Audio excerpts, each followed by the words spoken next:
Wenda kama si leo hata mwakani, hipo siku jina lako litatukuzwa baba. Sio tu kwa kutaja, hata mabango tutabandika. Kwenye hii dunia leo kuna watu wanafanya vitu vizuri sana. Hilo huwa ngumu kuwasifia. Siku wakifanya vibaya tunanyakua sauti zetu na kutowatakia mema kwenye maisha ya soka. Unajua baba. Je, unajua nataka nizungumzie leo hii kitu gani?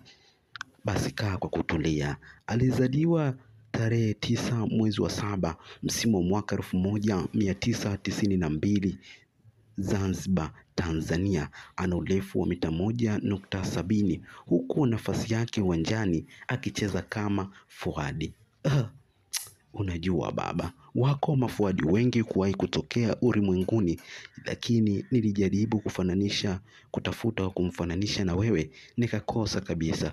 Cause wewe ni top of the top wa matop wa mafuadi. Sio tu katika klabu ya Simba, hata ya Azam FC ulionesha kiwango bora tu. Sio tu Azam, hata pale Mtibwa Sugar. Je, unajua alicheza mwaka gani? Kuanzia msimu wa mwaka 2014 hadi pale msimu wa mwaka 2015 mwanzoni alijiunga na klabu ya Chuoni FC. 2014-2015 akajiunga na klabu ya Mtibwa Sugar yenye makazi yake huko Morogoro alikozaliwa Tanzania One, Aishi Salum Manula, Shiza Ramadhani Kichuya, Kibwana Shomari na wachezaji wengi maarufu bila kumsahau Mandonga Mtukazi. 2015 nyota yake mwamba huyu iliendelea kung'ala na kuitwa katika vilabu vikubwa mbalimbali. Hatimaye wakamikate wa jijini Dar es Salaam, matajiri wa Chamazi, wakaamua kuinasa sahini ya huyu mwamba. Ilikuwa 2015-2016. Alicheza ndani ya msimu mmoja tu baada ya kuonesha kiwango bora cha kuvutia katika klabu ya wakamikate wa jijini Dar es Salaam, yani na wazungumzia Azamu.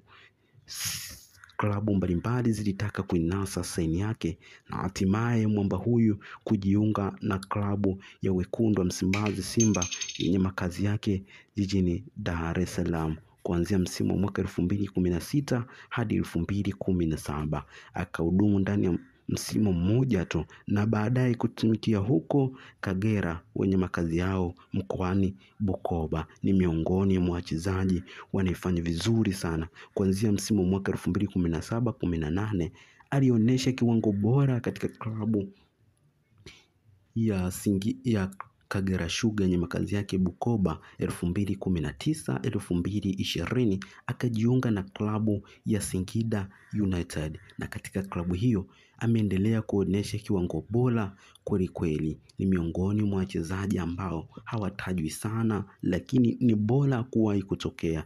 Nyinyi mnamkumbuka John Raphael Bocco mnamkumbuka yule wanayemuita Steven Dese Mkwala lakini huyu pia ni top of the top wa matop wa maforward ambao wanaifanya vizuri sana na kuitangaza ligi yetu ya Tanzania. Na huyu si mwingine ni Ame Ali.